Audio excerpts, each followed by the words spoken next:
Welcome, beautiful, to the Creating Change podcast with Emma Bradford.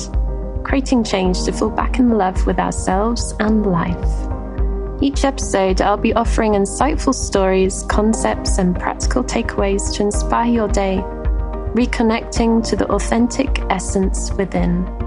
Are you ready, lovely, to embrace yourself even more and awaken to the magic life has to offer? Let's dive into today's episode.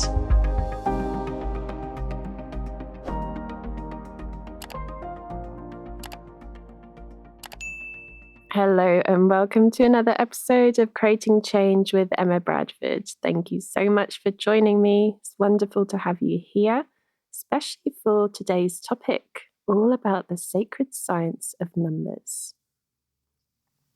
Those of you who know me well will know that I bring up numbers at some point in the conversation. It's also a part of Creating Change, the training that I have, and the work that I do with clients. It's something that I found so useful, not only for myself personally, but also understanding the challenges that clients go through and how to overcome that and understand that at a deeper level, at a deep soul level, not just with a conscious mind, but really getting to the essence of why we're here and what this human experience is all about. The sacred science of numbers, other people call it numerology. There are many different forms and types around the world. It's an ancient art. This is not something that is just being constructed in recent years. This is something that's been going on for centuries, a long time. The form that I use is based on the work of Pythagoras. You might have heard about him. Perhaps at school you learnt about some of his work. One huge part of his work, a massive part of his work, numerology, is something that actually is not taught much in the mainstream education. That's actually put to one side. Other aspects of his work were taught. And numerology is actually the part that I find most fascinating, and it's so accurate. It's really mind-blowing sometimes. Like when I do a reading for a client and I draw up the whole birth chart for them, and we go into the numbers and explore the different messages that come through those numbers just through their birth date and their full name. It's incredible. And so often they say to me, wow, this is me. This is exactly what I've been experiencing. This is exactly like you're just explaining everything to the T of who I am and the challenges that I've been through up until now. And this is the wonderful thing. Numerology can give us so much insight into how to navigate things.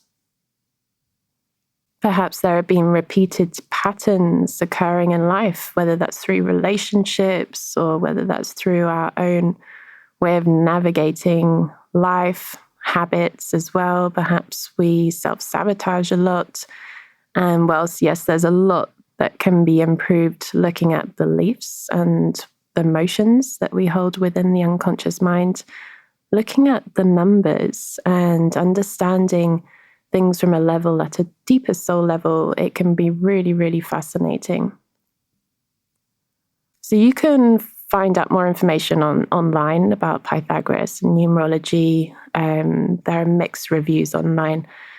Though I really encourage you to try it for yourself. If this is all a bit too much for you and you think it's, my logical mind finds it a bit too much, I encourage you just to listen to this episode with curiosity about what you can learn about yourself and life. And I give you full permission to return to whatever beliefs you wish to hold about life and what resonates for you. That's the most important. If this is not what resonates for you, that's totally fine too. We know that everything in this world is made up of vibrating particles, energy. This has been proven by science. Sometimes in society, we're a little too focused on just the physical aspect of life, and we forget there is this energetic aspect of life, and that actually we are energetic beings. We have this energy, this consciousness, this soul within. And we're not just this human physical body. So considering that, everything is made up of vibrating particles. That includes numbers, that includes letters, that includes words, names, dates of birth, all of it. So one of the most common numbers that we first draw up when we're doing a numerology chart is looking at our life path number. This is the number of the energy that we hold within us, the energy that at the deepest core we have this. Sometimes we're not fully stepped into that energy, sometimes through our upbringing, through pressures of society, we adopt different personalities and we end up being disconnected from this energy. So at the very core, this energy is what we hold. In order to calculate the life path number, we simply just add all the numbers in our date of birth. We add them all up and we reduce them down to a single number.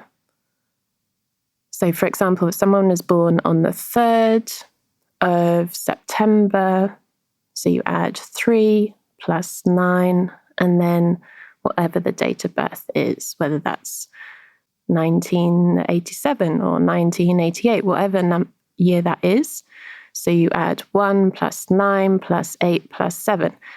And you add all those numbers up together and you calculate that and reduce it down to a single digit. Unless you end up with 11, 22, or 33. Those are what we consider master numbers, and we don't reduce those down. Now, that is the simple way to calculate it. There are other ways to calculate it. When I do a full chart for someone, I calculate it in 2 different ways, just to make sure that I'm calculating it correctly, and also to make sure that I don't miss out on any karmic debt numbers that can occur. And sometimes we miss those if we calculate it in different ways. But for this episode, you don't need to learn about that. Just keeping it simple, add all the numbers in your date of birth, reduce it down to a single digit, unless it's 11, 22, 33, and find out what number you have. And according to what number you have, each number holds a different vibration, a different energy. And I'll just go through the basic description of each number, and you can listen and see whether that resonates for you or not. If you calculated number 1, that is the independent leader, the independent individual moving forward and being independent. That's something that's important. Perhaps you much rather work for yourself or do your own thing than follow the crowd or follow orders. Number 1 energy is all about self-discovery also. There's a very big focus on learning about yourself and putting yourself first and stepping into your power in this life experience. If you got number 2 is the peacemaker. Number 2 is the person who loves harmony and peace and has a very natural skill in helping to create that between other people, between situations, environments, and really finding a way to work as a team. It's the teamwork number 2. It's all about teamwork. It's about working with the other and finding peace and harmony and balance. People who have number 2 are very sensitive and empathetic, and also finding balance within the internal world, within the emotions within, is also important. If you calculated number 3 is the social, communicative, creative number. There's a lot of creative and communicative skills there. Number 3 people can be very light-hearted and fun to be around, very social, and it's all about self-expression, creative self-expression. If you calculated number 4, that's the dedicated hard worker, someone who is super hardworking, likes to have everything organized and structured. if this is in balance. I mean, with every number, there is light and shadow. So I can't go into everything in this episode. This is something that I can explain more in a full reading. If you wanted that, you can just send me an email, info@emmabradford.net.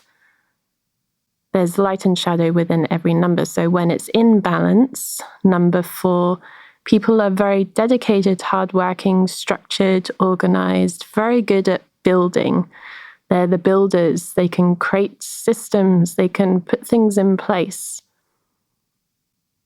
Next, we have 5. 5 is the adventure lover, freedom seeker, the free spirit. Number 5 is a very dynamic number. Number 5, people have come here to learn through experience. So perhaps you get some pretty big experiences in your life. I am a number 5 person, and I've certainly had some pretty potent experiences in my life. This is where I get my deepest learnings, and it's all about seeking internal freedom, like finding that internal freedom. There's a lot of energy and change with a number 5. Number 5 people don't like routines as much. They like things to move, to change, to learn different things, travel, be on adventure. Then you have number 6. Number 6, that's the compassionate, loving person, the person who helps and nurtures others. They're very caring, and especially with friends, family. This is part of their path, is to help and nurture people and support people, though whilst finding a balance. This is one of the challenges of number 6, is finding a balance of giving and receiving, and making sure that they give to themselves as well, not overgive to others and forget themselves, which can be a tendency. Then we have number 7. 7 is the truth seeker, the person who is exploring and seeking the deeper truths of life. It's all about understanding, what is this human experience about? Finding their own understanding of spirituality. Really seeking the deeper truths, wanting to understand themselves, others, and life, especially life itself. What is life? What is this all about? These are questions that number 7 people tend to want to explore and ponder. Number 8 is the manifestation guru of all the numbers, the manifestation master, alongside a 22 or so. I'll mention that later. So number 8 is the business-minded leader. It's the person who is very good at manifesting and thinking about things in terms of business and money and material affairs, and also like doing that for the good of humanity. Now, if you're listening and you have a number 8 and you're thinking, oh, I'm not that at all, I'm completely hopeless with money. Remember, there is light and shadow here. So sometimes there are certain things that need to be brought back into balance for that energy to flow. And at your very core, you do have that capability. And the final number, number 9, because in numerology, we only go from 1 to 9, aside from the master numbers. So number 9 is the humanitarian, the person who is dedicating their life to service to humanity, and really helping humanity at a very beautiful level, like being of service, helping humanity through their work, through their actions, through their words. Interestingly, Mother Teresa was a number 9, Gandhi was a number 9. And then if you calculated a master number, so if you had 11, 22, or 33, those are higher vibrations of 2, of 4, and of 6. So 11, that's a higher vibration of number 2, is all about creating peace. But it's also a very psychic and spiritual number. It's the illuminated teacher, the person who's come here to shine a light and be a guiding light for others. 22 is the higher vibration of number 4, and that's the master builder, the person who's come here to build and construct and create amazing things for humanity. They're often very good manifestors also, so making sure that your thoughts are aligned with what you really want to create is important for a 22, making sure you're focused on what you want, not what you don't want. And 33 is the healer. There can be a lot of creative skills in there with the healer, whether that's through words, through music, through art. It's a person who's come here to be a beacon of unconditional love for humanity and really help heal humanity. It's the higher vibration of number 6, which is the nurturer. That is just a little snippet, just a little grain of sand on the whole beach of what we can uncover in terms of numbers. When I'm doing a full reading for someone, we can uncover everything from what the direction our soul wants to go in, what challenges can arise, what karmic lessons we're wanting to learn at a soul level, what karmic debt lessons are there, whether there are specific things that we've experienced in past lives, and now in this lifetime we want to change that and we want to experience something else. We also go through the different phases. So we have the major cycles, we've got the pinnacle cycles as well, and the challenges that go with that, and how we can overcome those. So different periods in our life, what we're being given an opportunity to learn, and how we can go through that with ease and grace. And also we can actually forecast as well for the next 6 months and beyond, and just see what energies are being opened up for us. Now, as with anything, we have free will, and these are simply just energies and vibrations that are being presented to us. So I like to see the numbers as doors. So we can keep that door shut if we choose, or we can make the most of this opportunity and really embrace this energy that's being presented, open up that door and learn and flow with life and live according to our soul at an even deeper level. Learning about these numbers has been really useful for me personally. I spent many years beating myself up about how I meditate and that I should meditate how everyone else meditates. I should sit cross-legged. I should meditate at a specific time every day, and it should be a specific amount of time as everyone else does. There were lots of shoulds. My inner critic was being very strict on myself about that. And then I realized that I'm a number 5. That's the core energy that I hold. And number 5s want anything but routine, anything but having something that's specific and the same all the time. And then I realized why I found it so difficult, because I was actually going against the very nature that I hold within. So then I was able to ease the pressure, and I was able to really find ways, how can I allow myself to meditate and bring in mindfulness in a way that is in alignment with my energy. So for me, that's meditating in a way that brings in the senses. So using mindfulness practice and really focusing on the senses, what I see, what I hear, what I feel. Meditating at times where I want to meditate, and having a specific time, more or less, but also at the same time having some freedom within that, and not being so cut up on like it has to be all the time, same time, every single day, like allowing myself to be flexible and allowing that flexibility of the number 5 to come in.